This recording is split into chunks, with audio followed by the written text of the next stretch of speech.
of the Rings fans. I am not New Better Do Better, but this is the Voices of Arda podcast. I am KaliCosplay, and I will be your host for this episode.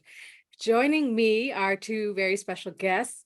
We have Chris, also known on TikTok as That Guy's Fit. I think that is on TikTok. I'm some bearded nerd, actually. Oh, you're some bearded nerd. It's on the Discord that I'm Dagaz. That Guy's Fit. I just like that name, That Guy's Fit, because it's super clever.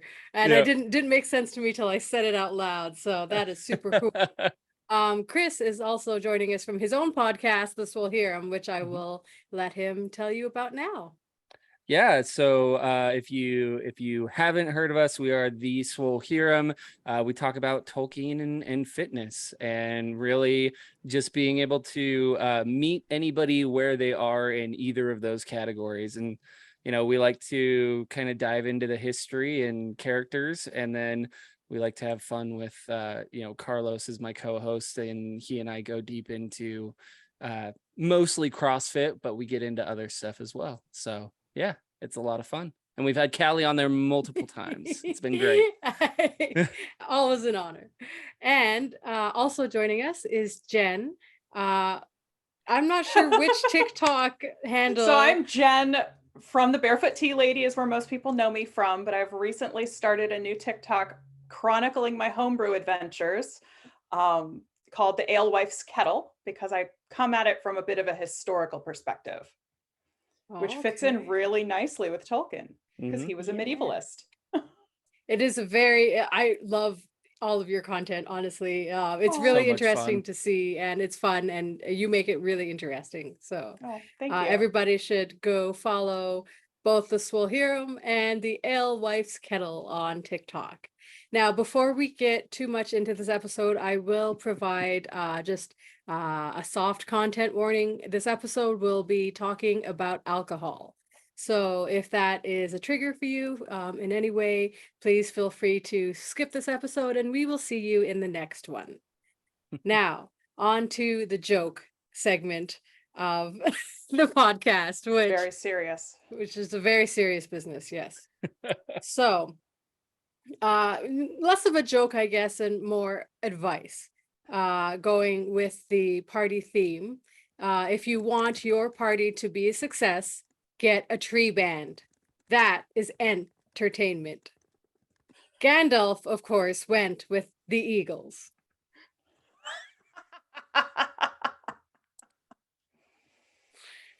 Just can't every time. Gandalf's really got to take it easy.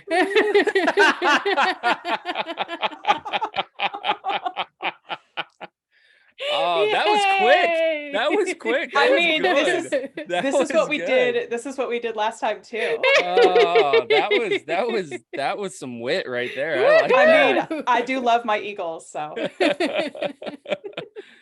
That's excellent. That was good. All right. So what these two guests have in common is they know about the alcohol making brewing process. So to kick off our episode called Hobbit Life and Home Brewing, would you guys, either of you, both of you, like to just tell us about it? I don't know anything about this world.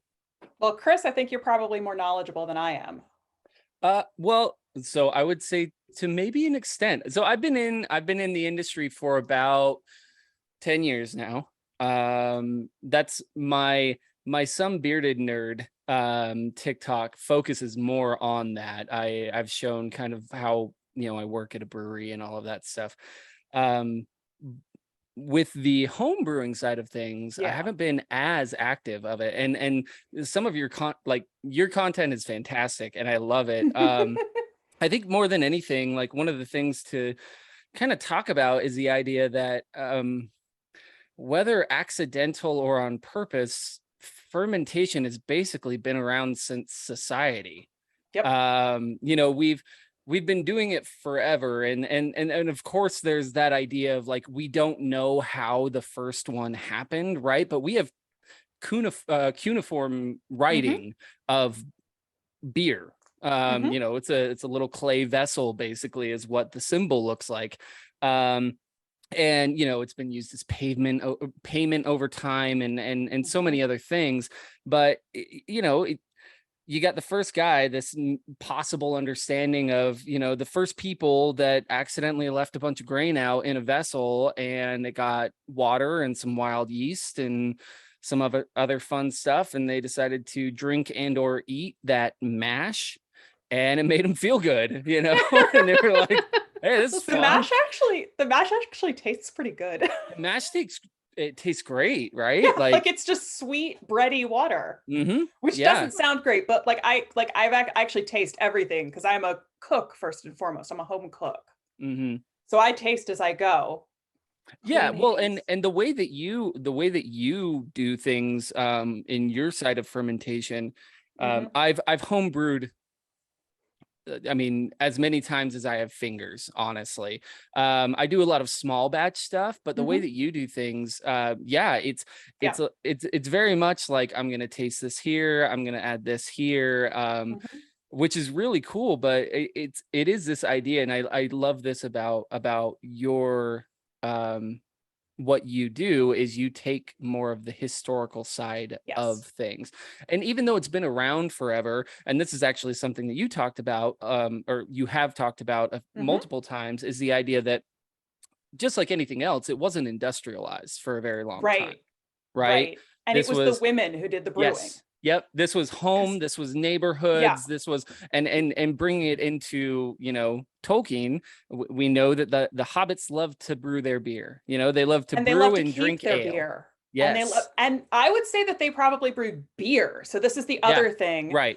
In a medieval sense, beer was ale flavored with hops. Right. Whereas prior to like the 16th or 17th century, hops wasn't super popular in England. More of a Northern European type thing, right? It was a Germanic thing. I know Hildegard of Bingen was the first one to kind of record hops being used in brewing, and even her entry is kind of short and dismisses it.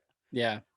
In the 12th century, but they used a lot of other herbs, and that's something I'm going to start experimenting with in the future. I wanted to get a couple of batches of beer under my belt first. I started with mead and with cider, and I think cider is a very Hobbit-y beverage as well. Oh yeah. Because if you just crush, some of my brewing friends say they go up to the cider press, they get a bunch of apples pressed, and they start fermenting like in the car ride on the way home from the natural yeast. And then they have to decide if they want to like sterilize it and use their own yeast, or if they just want to let it go. Just let it do the natural. But no, it was originally a way of getting more nutrition into you. Right. So this is my first all grain, batch. I call it daily bread. I love it. Because bread and ale were the primary forms of nutrition. Well, and it's funny that you say that. So Kali knows that, fitness and nutrition is another part of what I do. And it's really interesting because people in the fitness industry don't like to admit this. They don't like carbs. No, but like, so we've got our macros, right? So macronutrients. We have what most people talk about is fat, protein, carbohydrates. However, alcohol is a macronutrient. You can use it to continue to survive, and it actually metabolizes a lot like a fat. But it's just very interesting that like it's people don't like to talk about that. And part of it is because when we do metabolize it, it also turns it into acetaldehyde, which is slightly toxic for our body and all of that fun stuff, right? But that does not mean that if you've got a nice table beer that's like 2.3% and you need to drink that, and it's still a nutrient, it's still going to help you. But you also have this sense, and this is something I've been playing with a lot, and this beer in particular, this is a English brown ale style beer, actually based on a Northern English recipe. It's based on a nut brown ale from like a famous Yorkshire brewery. Okay. That would be Sam Smith. Gotcha. Let's see, let's open it. Woo! Ooh, it's good sound. Woo! It's a good sound. Good. Are And we about to then, witness you having your first sip of this? yes. Oh, the That's a color good turned out color. nice. That's a good Yeah. color. Good head too. Yeah, that's beautiful. Ooh, and it's gonna, oh, this one's gonna actually have some head retention. The first recipe I tried was a kind of a hybrid extract kit with some grains for flavor. Okay. Mm. And it's very sweet That's the one. Yeah. Yeah. because, as I was gonna say, one of the things that really affects your fermentation, and I'm sure you know this, is the temperature at which you steep your grains. Right. Because you have these enzymes that hmm break the grains down into break the starch in the grains down into sugars. Right. And some of these sugars the yeasts can eat and turn into alcohol, and some of these sugars they can't. Right. And if you mash or steep your grains at a higher temperature, it preferentially creates these sugars that the yeast can't eat. So you end up with more sugar in your final brew. Right. And you end up with kind of a little bit more of a carbohydrate heavy brew, which for people who spent most of their lives doing manual labor was very, very desirable. Yeah. Oh, absolutely. And it's really fun that like you talk about that, because the process and the difference, not saying that this is not possible in home brewing, because it absolutely is, but the difference in home brewing and in the industry side of things is I can brew a beer with multiple mash steps, right? So I can mashing in, by the way, is when you're adding water and grain together, right? So you're creating a mash. But I can do that at 143 degrees, and then I can use steam jackets inside of my kettle after 30 minutes to then raise that up to 154 degrees, and then again raise that up to 172 degrees, right? So I'm getting all of those nice little protein rests, really breaking out those proteins, trying to get as many sugars as I possibly can, depending on the beer that I'm brewing. Right. Whereas in my case, I do brew in a bag, which is kind of one of the easiest ways to do home brewing. It requires very little specialized equipment. You have a heat safe bag, and what I call the alewife's kettle is a big pot. It's a big, like 2 to 3 gallon stock pot, because I make 1 gallon batches. And you put all your grains in a bag and you put them in the hot water. And then I take it, I put the lid on it, I put it in an insulated bag, and I wrap it in a blanket. Like literally a blanket off my couch. Oh, I think I've seen this. Yes. Yeah, Okay. yeah. Like I tuck it in for a little nap. Yeah. And then so I like shoot high for my mash temperature, and as it cools down, you get different sugars. Right. Right. And it's very fuzzy. Not just because it's a fleece blanket, but like the math is fuzzy, but it comes out the way it comes out. So, well, and that's also kind of the fun thing. And I think if we want to tie it back into, again, back into Tolkien, is this idea of like, that's kind of the fun thing. That's kind of the point of it. And people have their certain styles that to do this. Now, not only styles, but if we're talking about Middle Earth, we're talking about a time before the germ theory, right? And so not only is it styles that are different, but even within areas, even within the Shire, they could have differential yeast that exists. Right. No, because there are these stories of the different brew houses that would have their like magic brewing stick. And it was the stick that they used to stir the mash. And the magic was the yeast. Right. Absolutely. Yeah. I mean, what was it? The Germans that called it like the kiss of the angel or something like that. Well, I can't remember. The English called it God is good. Yeah. Yeast was called God is good.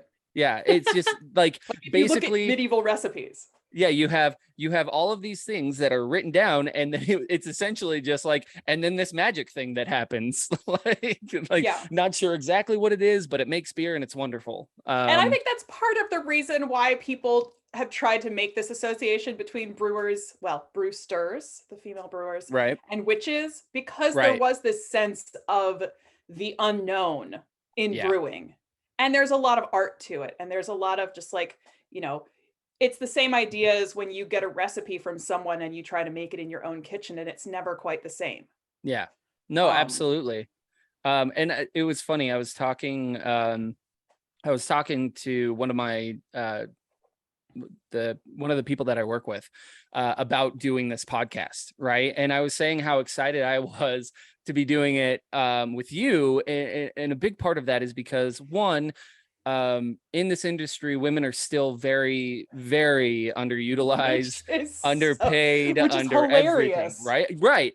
And the other thing that I loved about it was this idea that like you've already been speaking on the histories of it, right? And it is a different side of things. Yeah. I love making beer, and I would do it more if it weren't my job.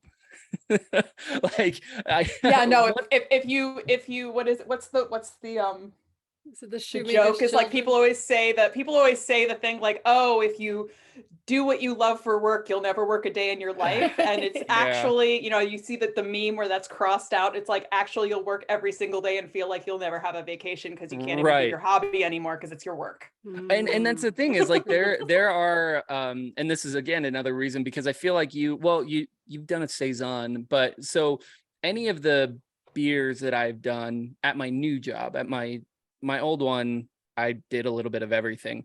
But at my new one, any of the recipes that I've created have all been UK based. Yeah. I am a fan of UK beer. It's funny because you were talking about it earlier. I hate saisons. I made the saison for my husband.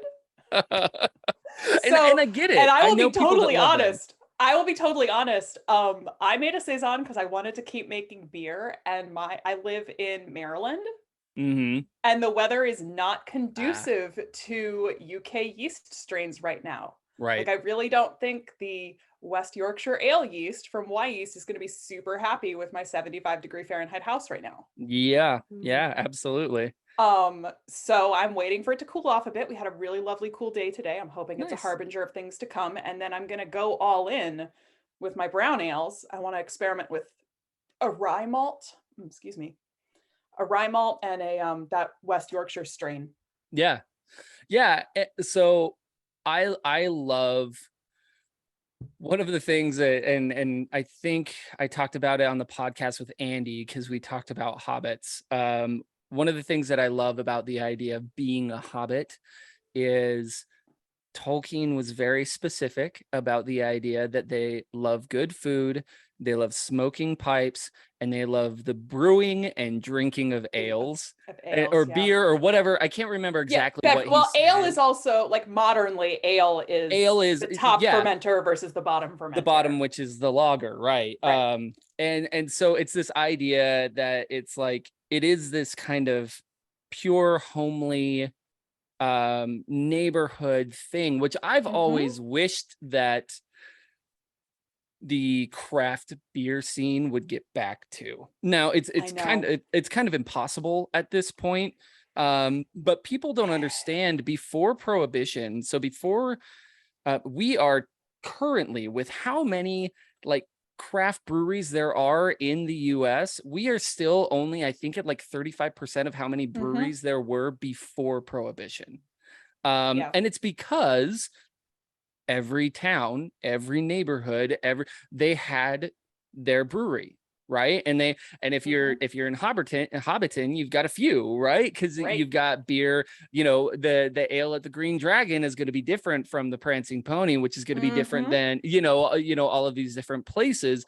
And not only is that because of where they're located in wild yeast or what types of recipes they're doing, but it also, and this is my favorite thing to talk about, it also has to do with the water.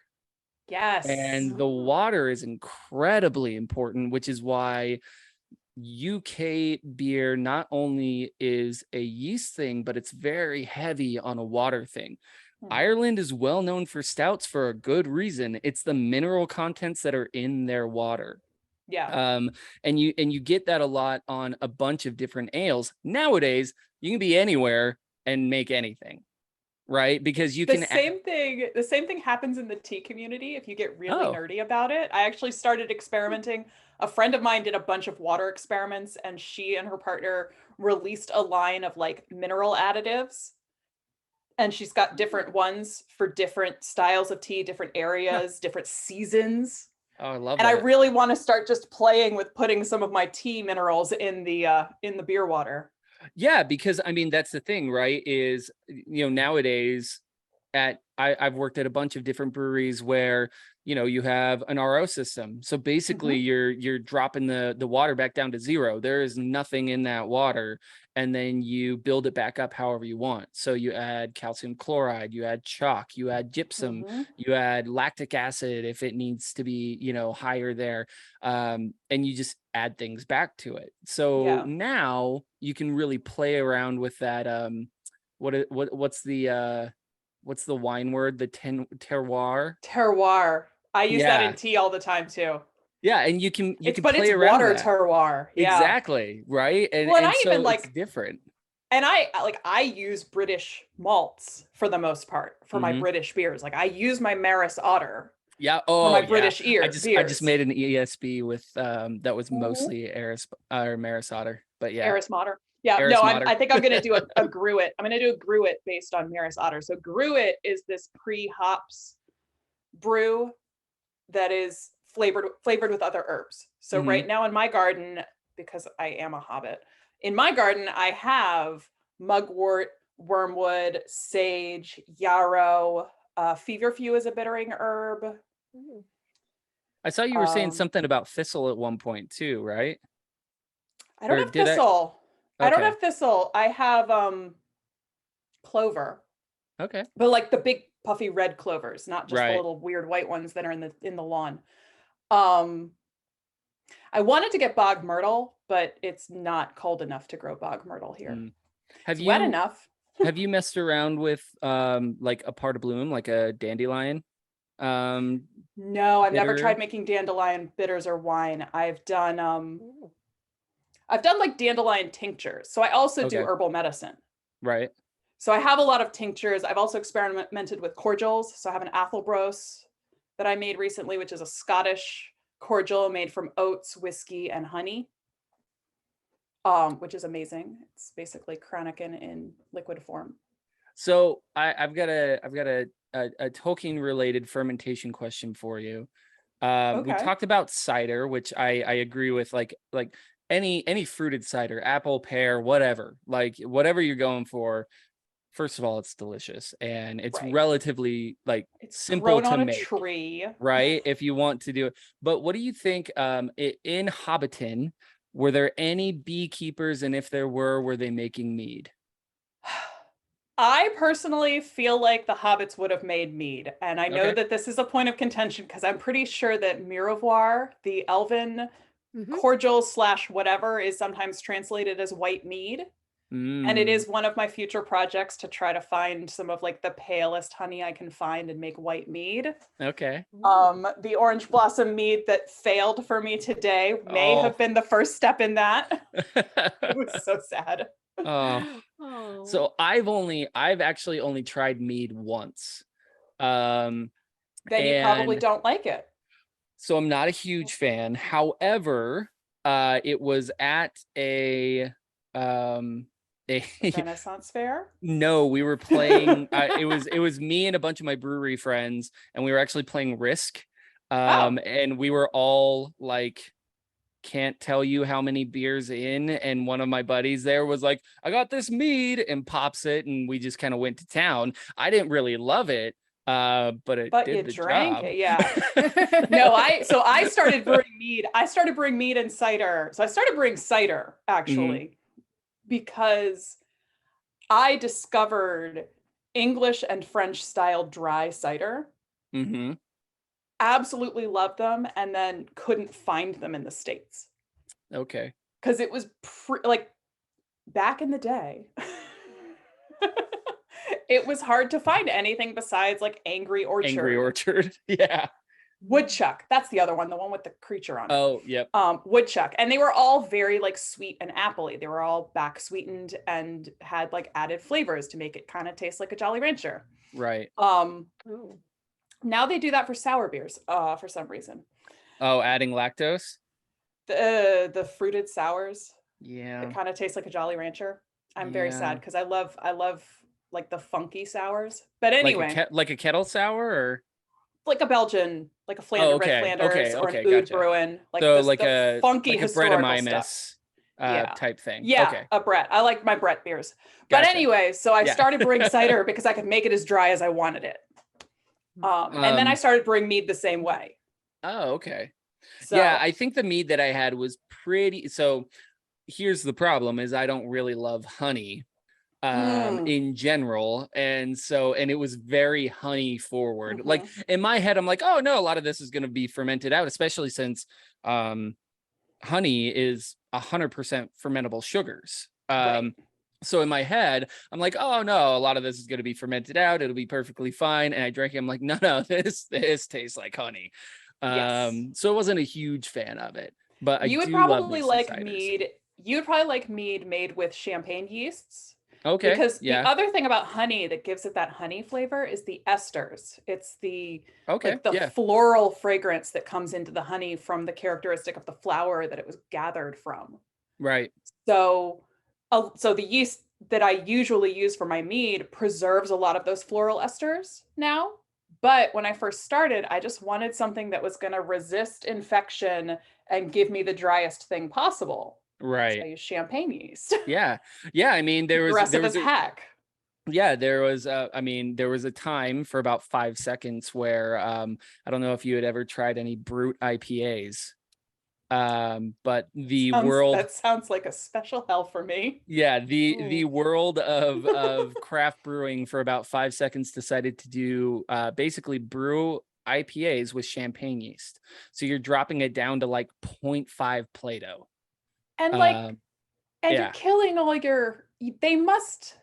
they must dry hop that in some sort of secondary fermentation, because those champagne yeasts blow all the flavor out the airlock. Yeah. No, it's not secondary. It all goes in just into the fermenter. Usually doing it after like post fermentation though. So you get nothing but bitter.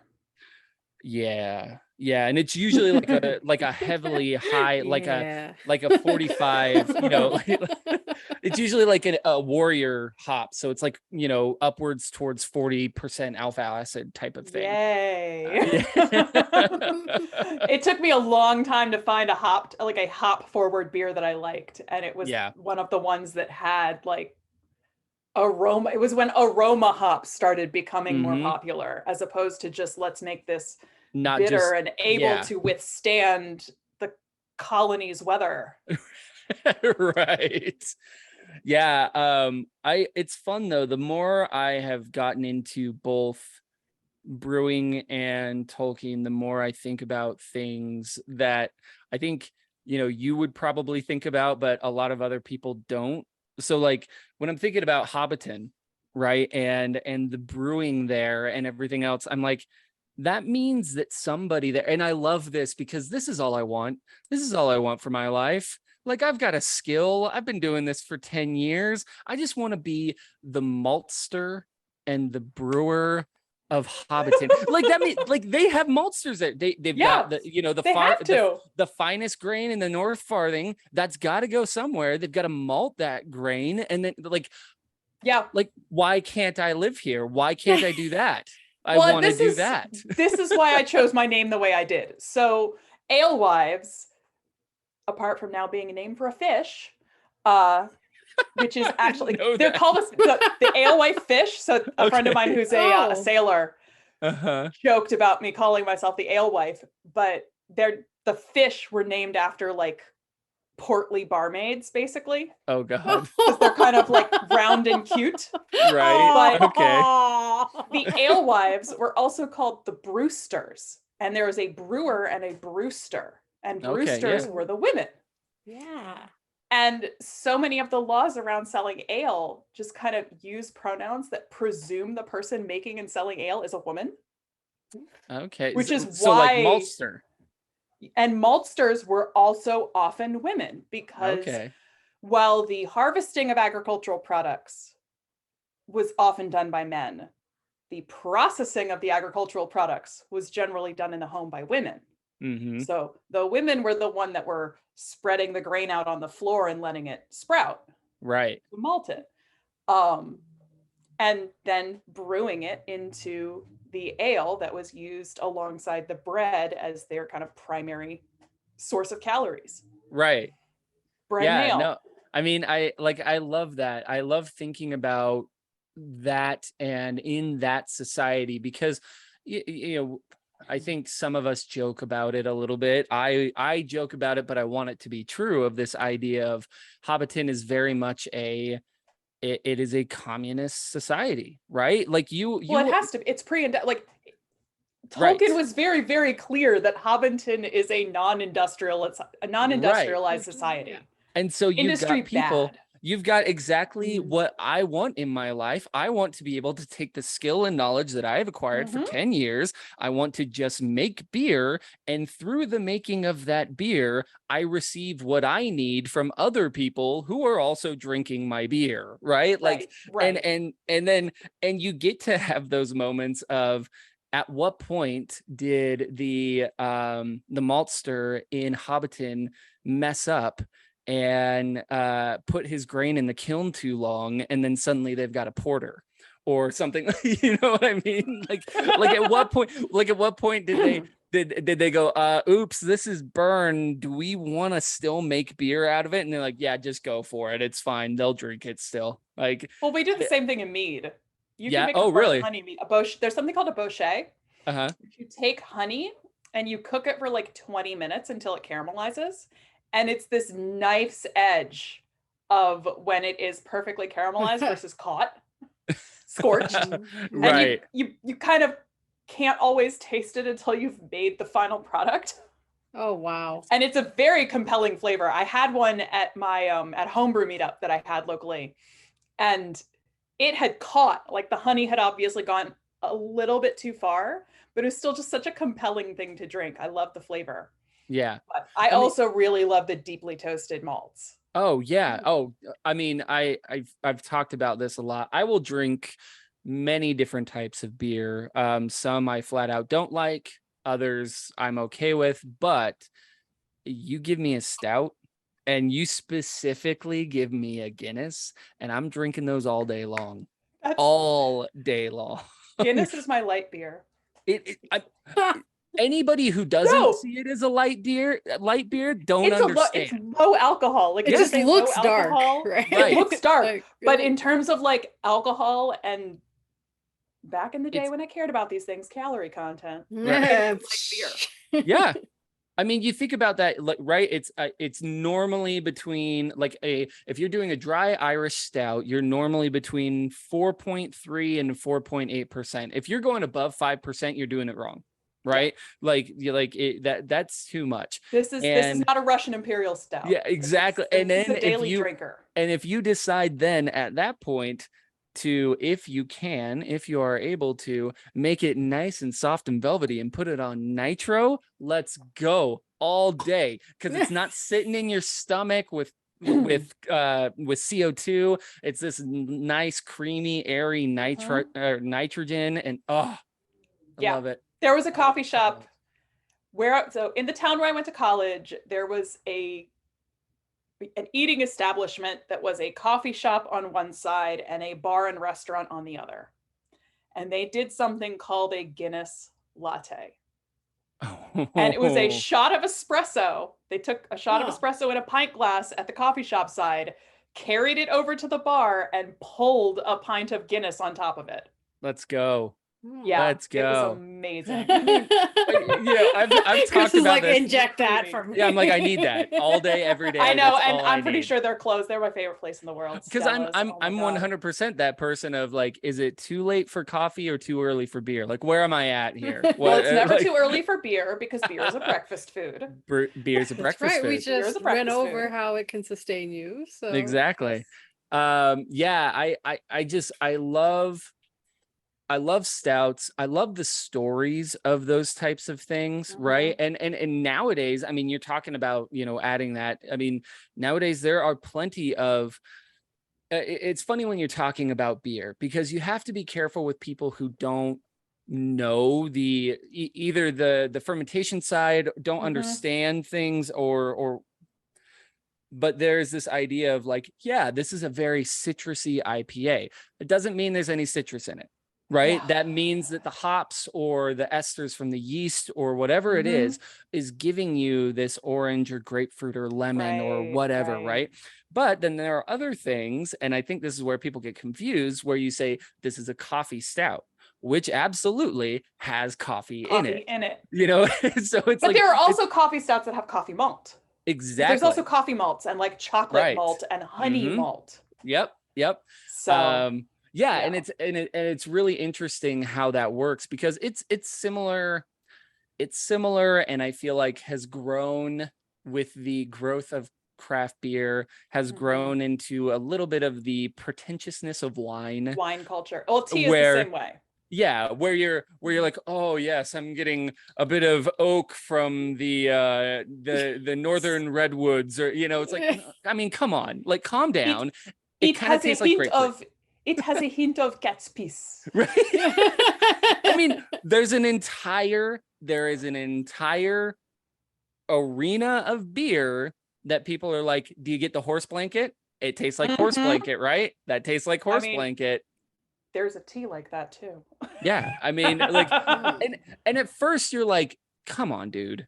Like, are you just messing with me here, or like what? And then you drink it, you're like, nah, that's horse blanket. Like this, I've never ridden a horse, but that's horse blanket. Animalic notes. Yes. Animalic notes. You get leather, you get hide, animalic, fur. Yeah, animalic, because it's like an animal. Yeah. I remember the first time I had a wine where I really understood what it meant for a wine to taste minerally. Like, oh, okay. Yeah. Well, and it is very interesting, because if you go through and you do stuff like that, you can understand. I mean, I was probably 2 years into my actual career of brewing when I started to understand, especially on the hop side of things, the amounts of differences of flavors that you're getting out of hops. Because so we haven't really gone over this. I'm almost thinking we should go over more of the actual process. Actual process of brewing beer. So I mean, because you had talked about it, how, you know, you've got beer and ale, and one's got hops and one doesn't. So, you know, there are people that I have met in my life that they were like, oh, it's got more alcohol content, does that mean it's got more hops? It's like, no, the hops don't change anything to that, right? There are bittering hops, there are flavoring hops, there are different things like that. It's not going to affect your alcohol content, right? Hops are an herbal medicine, right? So to some extent, if something is very heavily hopped, it may affect the kind of body sensation experience of the beer, right? because hops is a sedative and a broad spectrum painkiller in herbal medicine. Wow, I did not know this. Do with that information what you will. Right. I add hops to my bedtime tea sometimes. Oh, that's awesome. When I'm having a back pain day. And I know people who make hop tea. You know, but like, overall, when we're talking about it doesn't make it any more alcoholic. Yeah, and when somebody is talking to you about flavors of beer, especially if they're saying like, oh, this is piney, this is earthy, this is citrusy, it's got hints of stone fruit or tropical or something. Most of the time, you're getting a lot of that from the hops. Now you're also getting that, and yes, and that's what I was going to say. You get the Belgians of flavor, that black pepper, banana flavor, flavor, the banana, and then so one of the reasons why I don't like saisons is because you get that black pepper flavor, which I'm not a huge fan of. You see, I love the black pepper. I'm not a huge fan of the banana flavor you get. I guess that's more of a German thing. Yeah, like the wheat beers, the German like a wheat Kolsch beers. or some Hefeweizens, or even the occasional like Dunkelweizen gives you a banana Foster's vibe. Right. But yeah, because it's the amyl acetate. And that's the other crazy thing that we're dealing with now is, so we're looking at an industrial age, and I'm sure Tolkien would be rolling in his grave if he heard this. We are looking at an age where, so before I was at where I am now in Salt Lake, I was at a brewery that was in San Leandro, California. right next to Berkeley. Berkeley Labs deals a lot with yeast. We did a ton of collabs with them. Mhm. And the stuff that you can do with genetically modified yeast is full blown crazy. Full on. We gave them 5 gallons of beer and they were like, we're going to ferment this in 40 different yeasts and we're going to bring that back to you. So we give them 5 That's gallons of amazing. wort. They fermented And in you 40 get like different yeasts. you get like pints back. It was everything. It was one tasted like strawberries. I'm not kidding. It was like there was strawberries in the glass. It's It the wasn't like acetates. it wasn't like It's the beer that acetates. tasted like strawberry. No, it tasted like so like the things that we can do with yeast now is Mhm. mind-boggling. We use instead of kettle souring, we use a yeast called Philly sour yeast that Mhm. it does that for you. So basically what it does is before it produces alcohol, the yeast is producing lactic acid. So it actually goes through both the Krebs cycle and the CO2 cycle. It's really crazy because it I see the produces eyes glazing over. I'm very like sensitive to that look because I also was so the reason I know about amyl acetate is one, I despise banana flavoring. Okay. And So like Laffy two, Taffies. anything that is like artificial banana flavoring. Yeah. Circus, the big one I think of is circus peanuts. But Okay, yeah. because it was my dad's favorite candy and and two, I used to work in a nanofabrication lab where amyl acetate was one of our developers. Okay. And going into the cabinet to get the bottle of amyl acetate was like the low point of every day. Oh, It smells so bad because it's so fruity. Yeah. It's this like fake fruity scent. And if you've ever had an acetone-free nail polish remover that smells fruity, it's an acetate-based, acetone-free nail polish remover. Mm-hmm. And it's that same fruity thing. It is just it's crazy what yeast can do. Even and I bring up the Berkeley Labs just to point out that like yeast is crazy. Yeah. And so like that's I'm gonna rename the episode like, just yeast is crazy. Yeast is crazy. Yeast is crazy. Because but I mean people crow about genetically modified organisms and they forget that we've been genetically modifying our food since we started doing the agriculture thing. Yeah. Like any of your carrots. Yes, orange, exactly. You got like the big thing is the orange carrots because like carrots were not orange. Carrots were white. Yeah. If you ever they should not look the way they do. And the reason they're orange is because they wanted to make a special treat for the monarchy when William and Mary of Orange took the throne. Oh. Yeah. It's so great. I love it. If you ever want to see what a carrot looks like closer to its natural form, find some Queen Anne's lace. Make sure it's actually Queen Anne's lace. Because there's some toxic lookalikes. Oh, okay. Pick it up, and the root is a carrot. If that Queen Anne's lace is wild carrot. Oh. And that's like one of the ways that you can. I love plants. I grow my weeds, and I mean weeds, not weeds. Weeds plural. That's another episode, everybody. Yes. I got my strawberries. Next time I got my mugwort. I've got my no. We don't do that. We don't do that here. But yeah, no, I love my plants, and if you dig up Queen Anne's lace, it is wild carrot. Huh.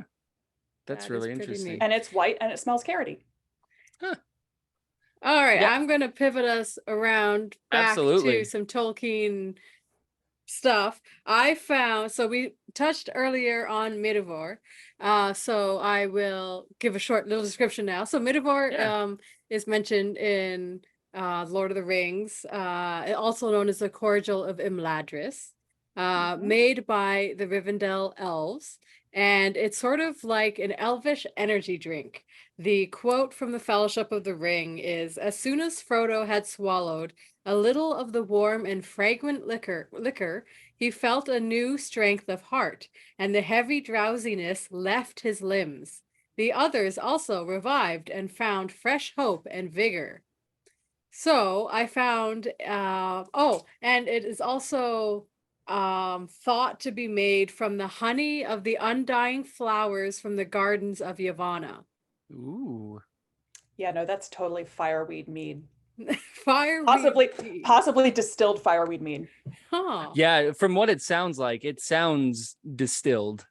Distilled. Yeah, So but fireweed is, first of all, fireweed makes an incredibly light colored honey. Ooh. It's a very pale colored honey. Fireweed is called fireweed either because the flowers are red or because fireweed tends to be one of the first plants that grows again after a wildfire, Oh. which kind of sounds like Yavanna to me.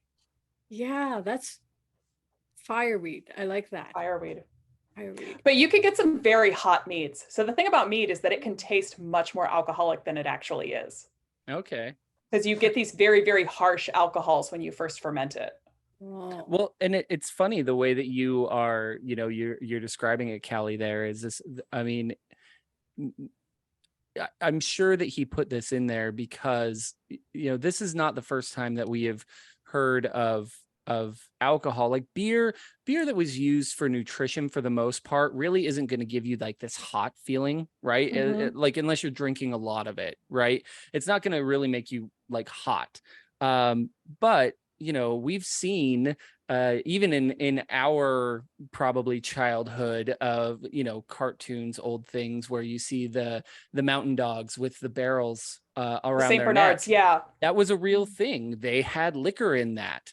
And when they would find people up in the mountains, lost in the mountains, that was for them. That was to sustain. And it's not simply the feeling. So if you go into nutrition and the idea of what is actually cycling in your body and everything, that is an actual metabolic response. And so like him talking about this and like the warmth and everything that's moving through, that is actual metabolic heat that is happening inside of your body. And it can feel like very invigorating. There's a reason why every once in a while in the winter I'm carrying a flask. It gets cold.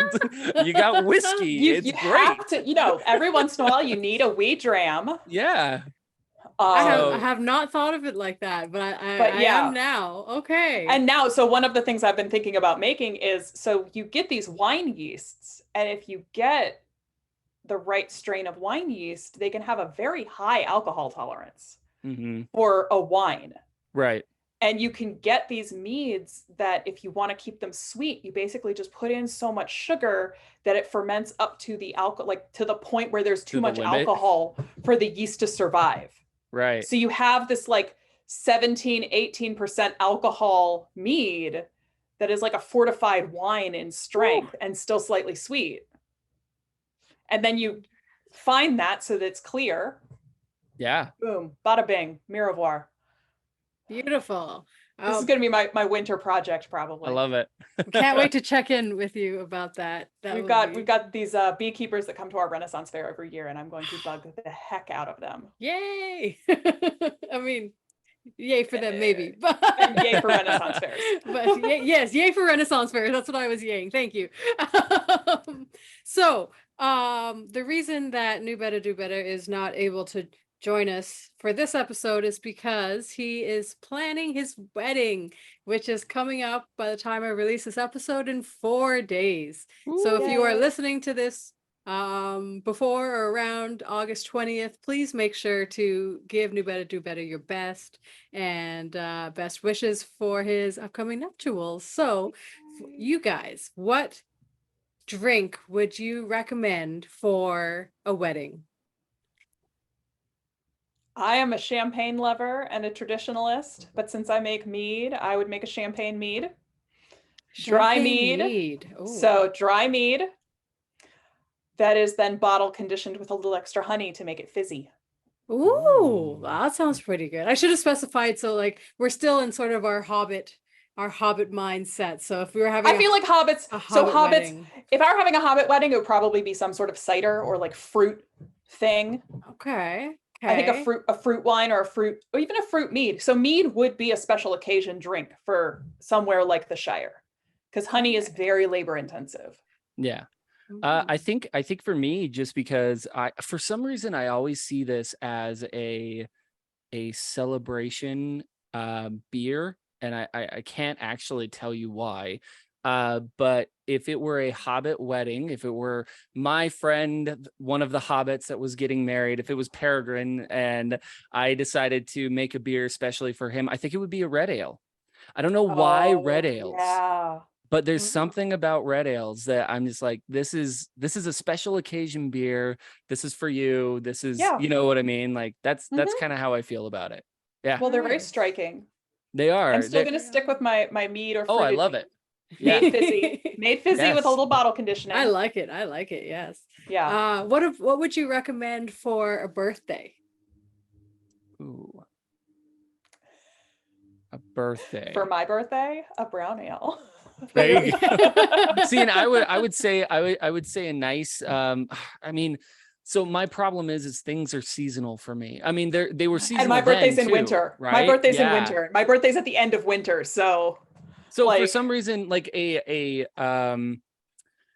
birthday seems like warm weather to me. So I'm thinking more of like this really nice, like crisp, like either kind of a crisp like pub ale, like something that I made not too long ago, or even if you've got the ability, if it was say, April or May and you had the ability to start back in like February or March, maybe something like a nice light crispy lager that you get to break out for the birthday, and it's got those, one of the ones that's got those nice little like white grape notes to it, like that's what you want. You've got some alcohol nerds here. I know, right? I love that. Also, for my birthday, for my 30th birthday, I won't say how long ago that was. I just learned how to drink whiskey, Scotch whiskey, malt, single malt. So I do think of malt yes. as a birthday beverage. Okay. And I And do not think the hobbits would have turned their nose up at a nice malt. Absolutely not. I do not think they would. And what would you recommend for a D&D session? So like, I mean, I want a if it D&D were session my so D&D badly. session, like if you like, I'm gonna be 100% real. If it's my D&D session, a 30 pack of PBR, that's what I'm recommending. But that's just me. I mean, I'm creating a halfling ranger character right now, so it would be like a Northern English brown ale, I love it. possibly something Yeah. closer to like an old peculiar. Nice and strong for those late nights in the forest. Yeah, I think that's wonderful. I love that. Every ounce of my being not to name the halfling ranger Trotter. Trotter. Uh, Awesome. Excellent answers. So 2 more questions. Well, 1 question for each of you. I will go. Who wants to go first? All I think right, it's Chris. does that That's mean you. me? Okay. She did the nose thing for everyone. Yeah. Okay. So the nose thing is, so out of all of Tolkien's works, all the characters, who would you open like a pub or a tavern with, and why? Mary. That was so fast. All right, give me the why. I love Mary, and I just feel like he's just got the perfect ratio of like he will get shit done, right?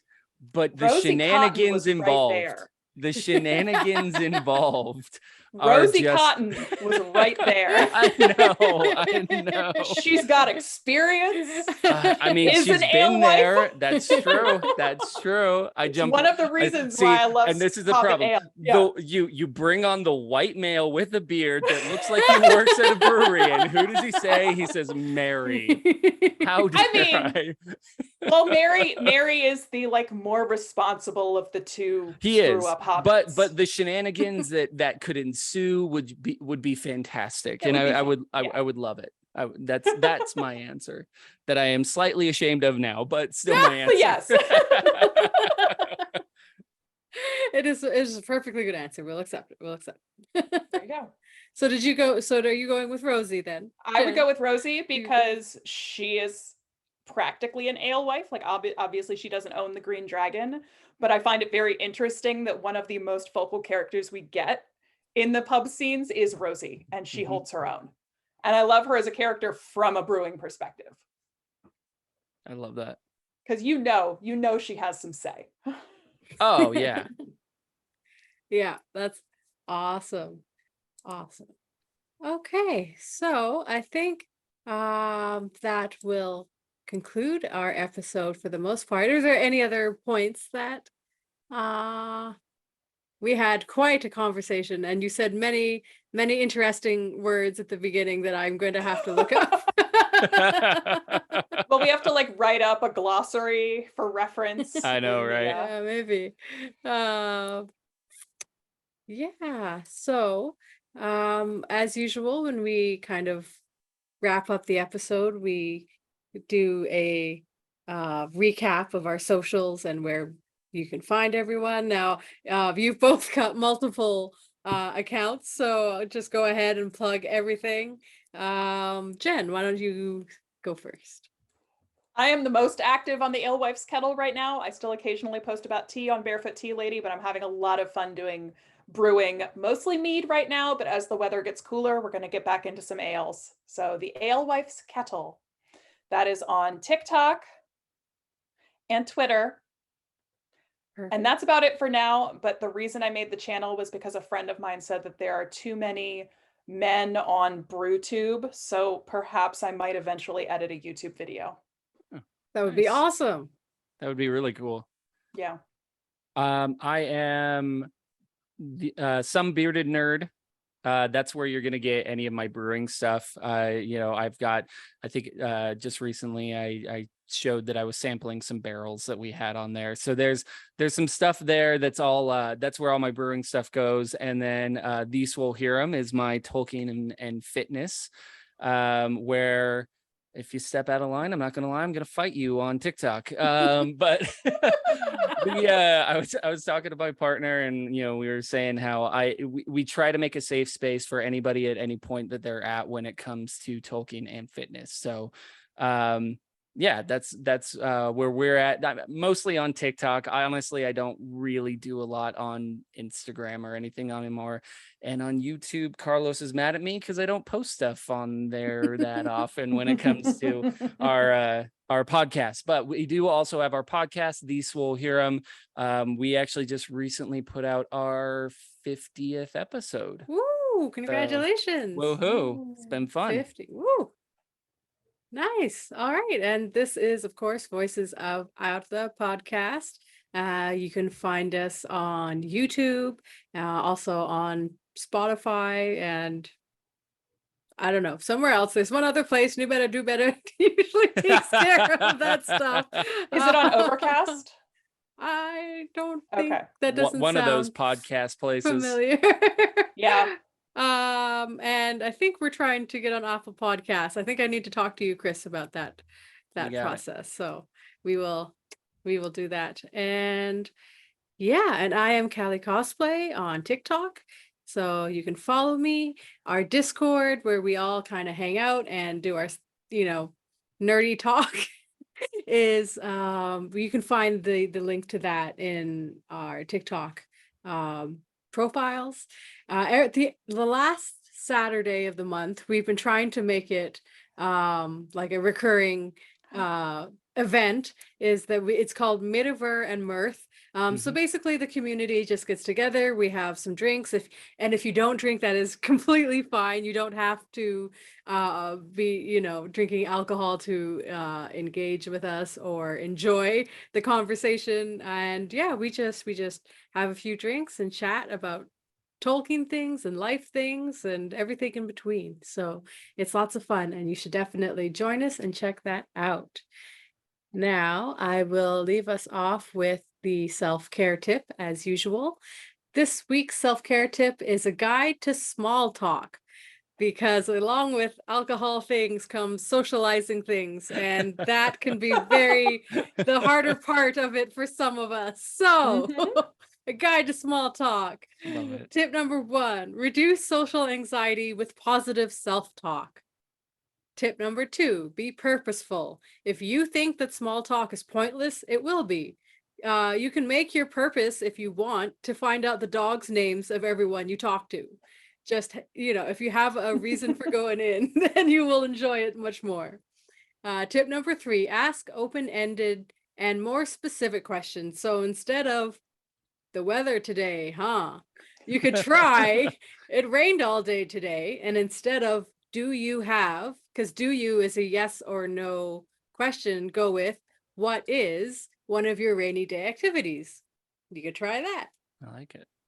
Tip number 4, don't just ask questions though, because it will feel like an interrogation. Have some info tidbits about yourself prepared, stuff that you will feel comfortable sharing. 5 is learn to recognize nonverbal cues. And the last tip, and probably the most important one, is to be kind to yourself. If you feel an interaction didn't go so well, try to reflect on it as a takeaway lesson, but let it go. Because we all do and say things, and you can spend a lot of time ruminating on it, and in the end, it's not as bad as you think. It really isn't. So positive self-talk, taking us back up to tip number 1, full circle, is reduce your anxiety with that positive self-talk. It's wonderful. All right. So thank you for listening to another wonderful episode of Voices of Arda, and we will see you next time.